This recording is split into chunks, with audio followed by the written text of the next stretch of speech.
Selamat sore yang terhormat Bapak Ibu Dewan Juri serta hadirin sekalian. Hari ini saya Sabrina Mutiara Sari dari tim Kontra akan membuktikan bahwa media sosial lebih banyak menguntungkan daripada merugikan bagi demokrasi. Saya berargumen bahwa media sosial adalah alat yang memperkuat demokrasi dengan berbagai bidang. Yang pertama, meningkatkan partisipasi politik. Yang kedua, memberikan akses informasi yang lebih luas. Dan yang ketiga, menjadi wadah kebebasan berpendapat dan akuntabilitas pemerintah. Yang pertama, dapat meningkatkan partisipasi politik. Demokrasi membutuhkan partisipasi aktif dari rakyat. Media sosial memungkinkan masyarakat untuk terlibat lebih mudah dalam politik, mulai dari berdiskusi hingga berpartisipasi dalam kampanye dan petisi.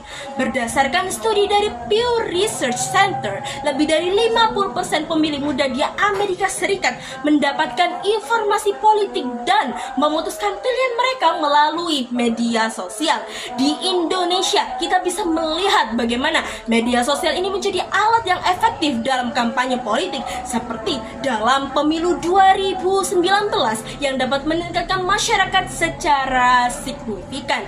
Bahkan gerakan sosial seperti reformasi di korupsi lahir dari media sosial. Ini menunjukkan bahwa demokrasi kita semakin hidup karena rakyat lebih mudah menyuarakan aspirasi mereka melalui media sosial. Yang kedua, dapat memberikan akses informasi yang lebih luas. Salah satu prinsip utama demokrasi adalah informasi yang terbuka dan transparan. Media sosial memungkinkan masyarakat mendapatkan berbagai perspektif, bukan hanya dari media arus utama yang kadang bias. Studi dari Reuters Institute menunjukkan bahwa lebih dari 60% orang di negara berkembang menggunakan media sosial sebagai sumber berita utama. Ini berarti bahwa tanpa media sosial banyak orang yang akan kehilangan akses terhadap informasi politik dan kebijakan publik. Di Indonesia, media sosial telah menjadi alat yang penting untuk membongkar korupsi dan ketidakadilan. Kasus-kasus seperti penyalahgunaan kekuasaan atau pelanggaran hak asasi manusia seringkali terungkap karena viral di media sosial. Jika media sosial lebih banyak merugikan demokrasi, lantas mengapa justru berbagai pelanggaran dapat terungkap dan mendapatkan perhatian publik melalui platform ini? Yang ketiga, menjadi wadah kebebasan berpendapat dan akuntabilitas pemerintah. Demokrasi tidak bisa berjalan tanpa kebebasan berpendapat.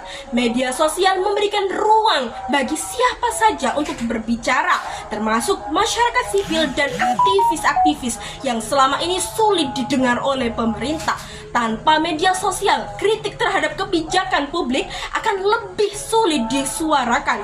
Lihatlah bagaimana media sosial ini menjadi platform untuk mengkritisi kebijakan pemerintah yang dianggap merugikan rakyat, seperti kontroversi RUU TNI.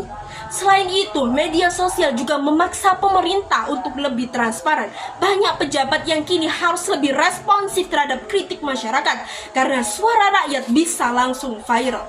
Ini membuktikan bahwa media sosial tidak melemahkan demokrasi, justru memperkuatnya. Hadirin yang saya hormati, demokrasi yang sehat membutuhkan partisipasi publik, akses informasi yang luas, serta kebebasan berpendapat. Semua hal ini didukung oleh media sosial. Meskipun ada tantangan seperti hoax dan polarisasi, solusinya bukan dengan menyalahkan media sosial, tetapi dengan meningkatkan literasi digital masyarakat. Maka dari itu, saya menegaskan kembali bahwa media sosial lebih banyak menguntungkan daripada merugikan bagi demokrasi. Terima kasih.